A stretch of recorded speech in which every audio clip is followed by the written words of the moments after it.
Driver lang ako, siguro na alam na papatayin niya. Kung ano pa lang papatayin niya, hindi na ako sasama eh.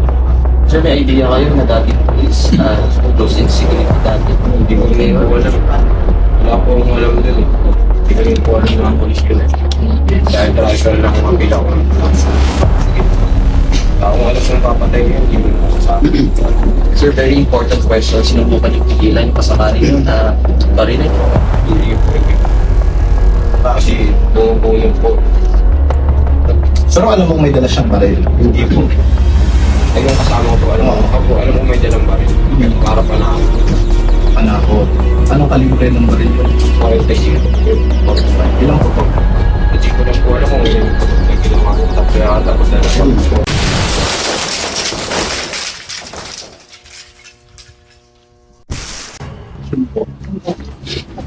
Para po sa ikaw po. Para saan ko. Bakit? Hindi naman po sana ako gusto ko. Hindi naman po sa pag-nakakawala ako. Kahit sa mga ibang pulis na umuwi sa akin dati. Kaya kung nila ako ng baril, wala naman ako ginagawa, nakatayo lang ako sa tagumpay. Tinulong nila ako kaya ako lumala. Wala naman ako kasalanan nun, tinulong nila ako pero kung nila ako ng baril. Pero ngayon itong pangyayari ngayon, kasama ako yung driver. Driver lang ako, siguro naman alam na papatayin niya. Kung ano pa lang papatayin niya, hindi naman ako sasama eh. Sino yung gunman at kaano-ano? Hindi ko po kaano-ano yun, ito ko lang po nakilala sa court. Kailan? 2018 po. 2018 pa. Opo, nakilala ko po siya sa court. Grupo tayo? Hindi po kami grupo. Pero kilala ko po yung mga lumidiskarte dyan sa Manila. Marami pong lumidiskarte, hindi lang po kami. Kalat po yan, marami po sila. So since 2018, kasama ka na niya? Hindi po, nakakulong po ako nun. Palalaya ko lang po yung 2023. Pasok. Ano po, robbery din namin eh. Ilang beses na po kayo ng hold up po kasama itong gunman na to. Isa pa lang po. Dito po, sa Manila. Pero nung mga nakaraan, sino kasama mo? Wala ko kasama, hindi ko kasama dahil hindi lang ako gumagawa ng kalokohan. Pero solo ka lang mga hold up kung wala ka kasama before. Hindi po. Nandun lang po ako sa bahay, di po naman ako madalas sumasama sa kanila. Dito sa mga dati mong kaso, Doon po sa Banatuan po. kabanatuan. Sir, sabi mo kanina yung pula sa usapan na papatayin. Ano lang yung plano nyo dapat? Ano lang yung pag-usapan nyo? Mawalita po na. Tapos, Ayun lang. May driver na ako, hindi ko rin alam kung ano yung gagawin niya. pero Anong kinuha kay Sir George? Alas po. Pero anong alam mo? Arrested pati sisir. pero pa rin daw itas. Wala pong kwintas. Sa pa rin po yung maliit. Kinuha rin yung baril. Opo, maliit. Wala pong kwintas. Arrested lang po pati sisir. After yung incident, ano nangyari? Paano kayo nagwalay? Paano kayo nagatira? Kita? Nabensa niyo ba? Pag galing po magbenta, bigay na po. Bigay ko sa tempo. Sa Ano yun? 300 300K. ang binigay sa'yo. Pero isang daan na po yung napunta sa akin sa quarter. Pero magkano lahat yung nakuha mo? Hindi ko po alam, hindi naman po ako yung benta. So pinakabaka sa'yo is 100K. 200K yun sa kanya. So, binenta na yung lahat. Opo, binenta na po. Saan binenta? Hindi ko lang po alam kung saan yung binenta.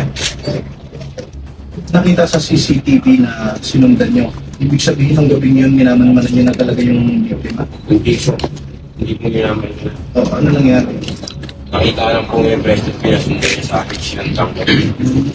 Sabi niya, kating mo pinat ko. Hindi ko pa po kinakat, tumalon na siya. Saan yung simulang bantayan? Sir, lang po, sa may barangay, pagligo niya lang po, papasok po namin. Kasi kinita po. Nakasalog po namin siya. Nakatambay na kayo doon. Hindi po, nakamotor. Hindi ibig sabihin, naghihintay kayo doon na mabibiktima. Hindi po. Nag-iikot po. Saan kayo nakapag-ikot na? Bago pa dun sa lugar Hindi mo. kami galing sa mayan eh, tulay. Sir, may idea kayo na dati is close in security dati. Hindi ko rin po alam. Wala po akong alam dun eh. Hindi ko rin po alam na ang polis yun eh. Dahil driver lang ang mapila ko. Kung alam ko na papatay niya, hindi mo na ako sasabi. Sir, very important question. Sinubukan yung pigilan yung pasamarin nyo na barinig. Hindi po, hindi po. Kasi buong po. Pero alam mong may dala siyang baril. Hindi po. Eh yung kasama ko po, alam mo may dalang baril. Para pa na ako. Panakot. Anong kalibre ng baril ko? 45 po, 45. Ilang putok? Hindi ko lang po alam kung ilan yung putok na ginawa nyo. Tapos yata magdala pa. Sir, kung naisip niyo na yung idea ng pagsuko, ito po ba ay matapos manawagan na po ni Mayor? O talagang plano niyo na suko? Ano lang po ako, sumuko. Kinunta ko po na yung kilala kong team leader dati ng SWAT, si Bernice Picosa, pati si Marcos Picosa. Doon lang po ako talaga susuko dahil tayo na po nagkakatiwala ako. Dahil sa ibang pulis wala po akong tiwala. Kailan yan, sir? Nung nag-viral na po o nananawagan na po si Mayor? Yung nag-viral. Pero narinig mo, napanood mo yung panawagan ni Mayor Isko. Opo. Nung din kahapon. Opo. Nasaan ka nun? Doon po sa bahay na, Saan? sa Pampanga. Doon talaga ang bahay mo sa Pampanga. Hindi po. Doon lang po kami tumira kasi nagtatago nga po ako. Sinong pinagtataguan mo doon? Kaanak? Wala. Nangupahan lang po kami. Wala po akong kamag-anak. Partner? Opo. Sorry, may kumontak po ba sa kamag-anak niyo para sumuko? Okay na ito mismo. Sariling desisyon po. Sir, for record lang, ilang taon ka na at meron ka bang pamilya? Meron po. May anak po ako isa. Kinuha po ng mga pulis. Hindi ko po rin nakapalik. Ilang taon ka na? 30 po. 30. Pakwento lang madali para malinaw lang yung pangyayari. Nung binaril niyo yung binaril ng gunman yung biktima, saan na kayo dumiretso? Diretso po uwi na po. Saan? Sa Pampanga? Opo. So galing din kayong Pampanga nung pagpunta niyo Manila? Opo. Manila din talaga ang target niyo? Hindi po. Doon niyo po ako niyaya eh. Oo. Kaya doon ako yung dito. Ilang kayo sa grupo? Sa grupo namin kami lang, pero maraming gumagawa ng krimen dyan sa Maynila. Hindi lang kami. Kilala mo? Kilala ko yung iba. Kaso mga nagtatago, hindi ko naman alam kung saan ko tutulog. Hindi ko naman alam yung mga bahay nila. Yung gunman naman, may komunikasyon kayo simula kahapon. Wala po. Yung pagkamigay siya ng pera, Umalis na po siya ng pagdating ng hapon, mga bandang alas 9. Umuwi na siya. kahapon yan. Opo.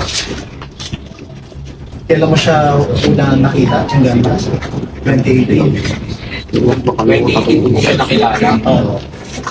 Tapos nakulong po, lumaya po ako ng 2023. Tapos po ako ng basketball dyan sa Point lang, Tapos po namin. saan yan? Pampanga. Ito pa sa Bino po. Taga doon mo ka. Opo. Okay. Tapos, doon mo nakilala. Opo. Diyan po nakilala sa kanila. Oo. Tapos doon na, anong year to 2023? Opo, 2023. Paglaya ko po nung po siya nakilala. Doon na kayo nagkaroon ng pag-usap na Pero yung paggawa namin ng krimen, bago lang ako sumama sa kanya. Hindi ko naman siya talaga kasama. ilang beses ka nakabong na-involve? Sabi mo may sinabi kang 7 beses. 7 beses Bakit ko yung kaso ko ngayon na ano, pero nakatatlong beses kasama lang ako sa kanila. Kabanatuan daw siya bago pagdating sa kanila. So hindi lang Metro Manila ang target ninyo. 3 beses ko ako sumama sa kanila. Pero yung kaso ko ito, Kung sa mga sinamahan mo, driver ka ba o gunman? driver lang po. At may mga napatay din yung ina. Wala po kami pinatay. Ito lang po. May mensahe ka sa pamilya? Meron po. Hingi po ako ng pasensya po sa pamilya ng namatay ko. Kasi hindi ko naman po alam na papatay ng kasama ko. Sana mapatawad niyo po ako. Tao lang rin po ako nagkakamali. Hindi ko naman po tanggap yung nangyari sa pamilya niyo. Sana mapatawad niyo po ako. Sana sumuko po ako na maayos. Sana po ano po ako na maayos. Sana hindi po ako masaktan. Police station. Sumuko naman po ako na maayos. Yung gunman, ano message ko sa kanya? Sa gunman po, sana subukan na lang para matapos na sa problema natin. Tapos dahil di sa mga police Quezon City, pinalalahan niyo ako. Pinatungan niyo ako ng baril, wala naman kayo nakuha ang baril. Nakatayo lang ako sa tabi 5, pinatungan nila ako ng baril. Kaya lumala ako ng ganito. Thank you. Okay na. Thank you.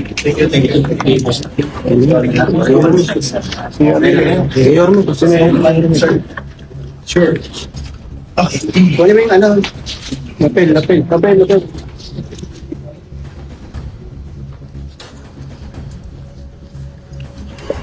Sabit mo, baka magaling. Get me. Maago. Okay. Ito. Okay, for record lang po, anong oras po dito sumuko at paanong paraan po? We have an information about 1 o'clock in the afternoon. Sketchy information. Ako naman, we're taking it lightly because my timeline is 48 hours. Until about 2:30 from different sources of Manila Police District.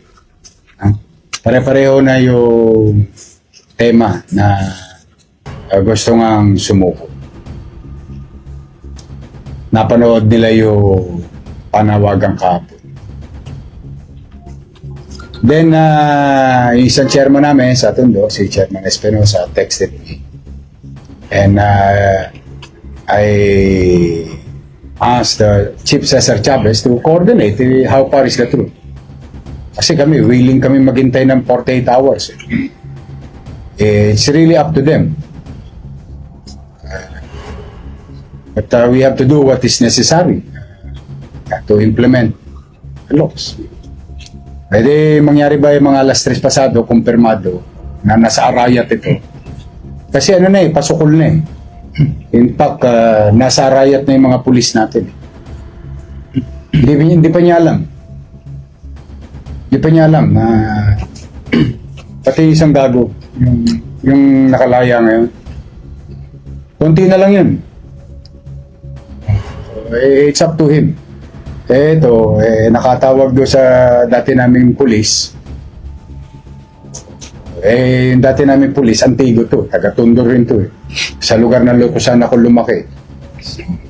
Doon ako lumaki sa Tagumpay, kung saan to rin na pinagmalasakit siya. Kaya nakarating dito ng maayos siya. Good for him. I'm happy. Kasi more than anything else, whether kung sino ang biktima o hindi, we are obliged to give and deliver justice to the victim. Kaya lamang talaga itong nadali niya, champion ng Mr. Congeniality na pulis. Ang daming kaibigan nito na pulis.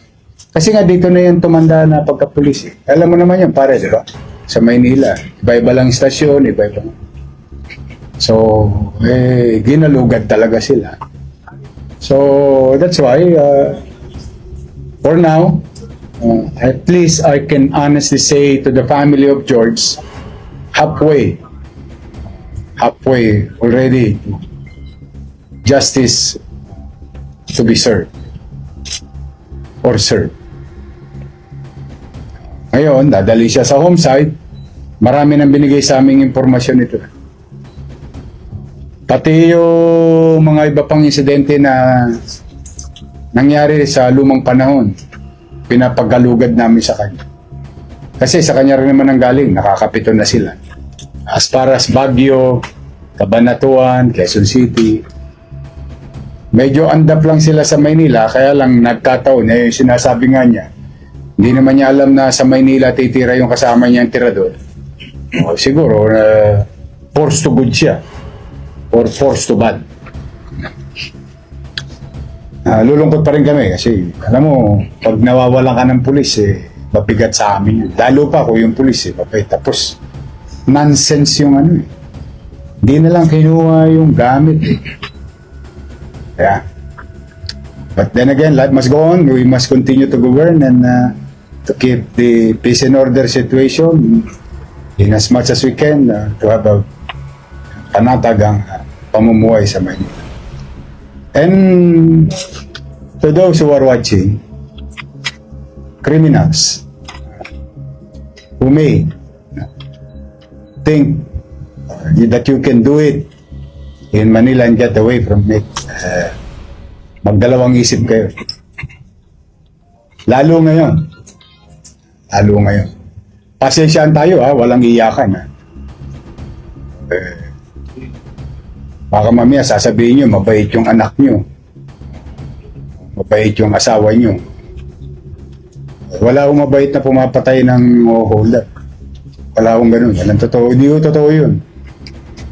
Eh kahit siya, pag titingnan nyo, napakabait niya, di ba? Eh nakapito na yun. Eh kaya lang, siyempre, alam mo, lahat ng bagay may katapusan. Ihinto-hinto ang kaligayahan. Ganun din naman ang kalungkutan, humihinto rin naman yun.